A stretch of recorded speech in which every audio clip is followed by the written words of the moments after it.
अस्सलाम वालेकुम दोस्तों। अॼु ही किताब तव्हांजे आॾो खणी आयो आहियां। ही किताब आहे तइलीमी सुजाॻी ऐं फ़िक्री वाट।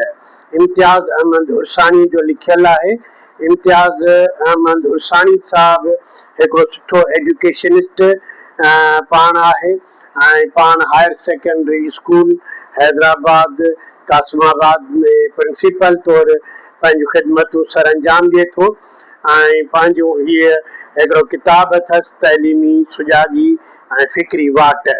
हिन किताब जो जेको सब टाइटल आहे जेको हिन साईं पाण ई लिखियो आहे, तइलीमी सिरिश्ते बाबति तनक़ीदी ऐं फ़िक्री मज़मूननि जो मजमू। हीअ तव्हांजो तइलीमी जेके पॉलिसियूं आहिनि ऐं उन जूं जेके फ़िक्री ऐं उन जे हवाले सां तनक़ीदी जेके बहस आहिनि उन्हनि ते ही मज़मून लिखियल आहिनि। ऐं इम्तियाज़ अहमद उर्सानी साहब जा जेके से अॻु बि कालम कुझु छपिजी चुका आहिनि अख़बारुनि में, ऐं ही किताब बि हिकु मज़मूननि जो किताब आहे जेको इंतिहाई फ़िक्री वाट ॾसींदड़ किताब आहे। जीअं त हिन किताब जे नाले मां ई ख़बर पवे थी त तइलीम सुजाॻी ऐं फ़िक्री वाट, यानी तइलीम बाबति जेका सुजाॻी अचे थी उन बाबति जेका फ़िक्र आहे ऐं जेको नज़रियो आहे, जेका सोच आहे, जेको वीचार आहे ऐं उन मुताबिक़ हिन जी वाट आहे। हिन किताब जा 5 भाङ आहिनि। पहिरियों भाङो जंहिंमें पेश लफ़्ज़ महाग ऐं तइलीमी सुजाॻी फ़िक्री वाट जे बाबति लिखियल हिकिड़ो तनक़ीदी मज़मून इतिहास आहे ऐं ॿियो पंहिंजे पारां इम्तियाज़ अहमद उर्सानीअ लिखियो आहे। ऐं ॿियो भाङो जेको आहे सो उस्ताद ऐं फ़िक्री लाड़ा, उन में 5 मज़मून आहिनि जेको उस्ताद ऐं उनजी फ़िक्री लाड़नि मुताबिक़ आहे। ऐं टियों जेको भाङो आहे सो तइलीमी सिरिश्तो ऐं रियासती पॉलिसी, असुल तइलीमी सिरिश्तो जेको निज़ाम आहे तइलीम ऐं उन में रियासत जी जेका पॉलिसी आहे उन मुतलिक़ हिन जा कुल 7 मज़मून आहिनि।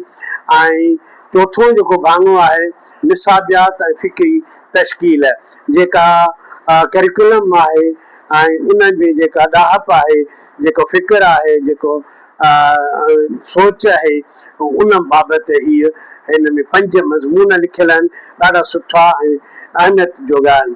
ऐं 5हों जेको भाङो आहे सो तइलीम ऐं जदीद चैलेंजिस। हाणे इहो फ्यूचर आहे, मुस्तक़बिल आहे। हिन में 4 जेके से मज़मून शामिल आहिनि।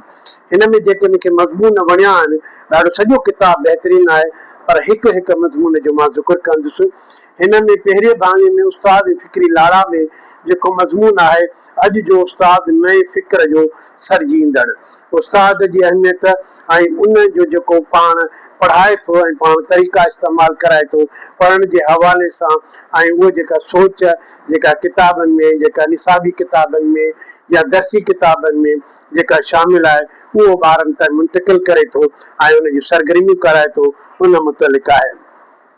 ॿियो भाङो जेको आहे तइलीमी सिरिश्तो ऐं रियासती पॉलिसी, उन में जेको किताब मूंखे मिलियो ऐं मज़मून सुठो लॻो, ॿिया सभु सुठा आहिनि पर हिकिड़ो यकसा निज़ामी तइलीम जा समाज ते पवंदड़ मुतवक़ असर, यकसा निज़ाम माना सिंगल करिकुलम जो जेको आहे लागू थिए थो, उन जा समाज ते पॉज़िटिव ऐं मनफ़ी असर जेके आहिनि, नेगेटिव असर कहिड़ा आहिनि, कीअं आहिनि, उन ते तफ़सीली मज़मून आहे, ॾाढो सुठो ऐं पढ़ण वारो आहे। ऐं चोथे भाङो जेको आहे निसाबियात ऐं फ़िक्र तश्कील, जेको करिकुलम ते आहे ऐं उन में जेको आहे उन में हिकिड़ो मज़मून साइंस ऐं रियाज़ी जी तइलीम जो असुल मक़सद ऐं हासिलात। हीउ ॾाढो सुठो मज़मून आहे रियाज़ी ऐं साइंसी तइलीम ते। रियाज़ी ऐं साइंस जी तइलीम जेका आहे सा असांजी रोज़मर्रा जी ज़िंदगीअ में कमु अचे थी ऐं असां शौरी ऐं लाशौरी तौरु उन्हनि जे क़ाइदनि, कानूननि, उसूलनि ते ऐं उन जे मंतक़ मुताबिक़ असां पंहिंजी ज़िंदगी गारियूं था।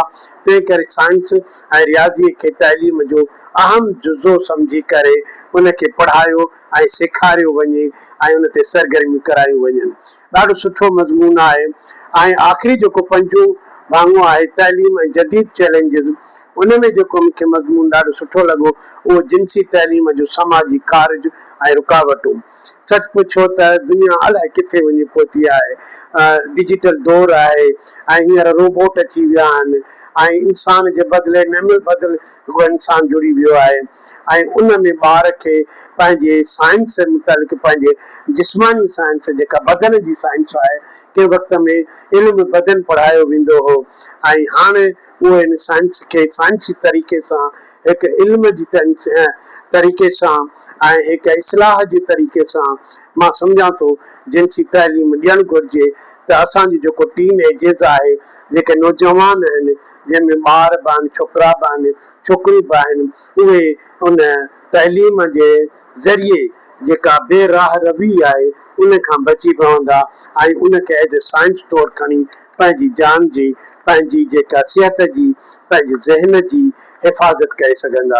हीउ ॾाढो किताबु सुठो आहे, मजमू तरह मां मुख़्तसरनि इहो हाल अहिवाल कयो आहे ऐं हीउ पके जुल्द में आहे ऐं इम्तियाज़ अहमद उसाणी साहिबु उसाणी फैमिली जो माण्हू आहे, ॾाढो जेको सो ॾाहो उस्ताद ऐं लेखक आहे। हिन जा जेके ॿिया मिट माइट आहिनि उहे बि ॾाहा आहिनि, साइंटिस्ट आहिनि, लिखंदड़ आहिनि, पढ़ंदड़ आहिनि। ऐं सम्झां थो अवां सभिनी खे उस्तादनि खे ख़ासि तौरु उस्तादनि खे ऐं तइलीमी माहिरनि खे हीअ किताबु पढ़णु घुरिजे ऐं कॉलेजनि स्कूलनि ऐं तइलीमी इदारनि जी लाइब्रेरियुनि में हीअ किताब जी कापी ज़रूरु हुअणु घुरिजे। तव्हां सभिनी जी महिरबानी।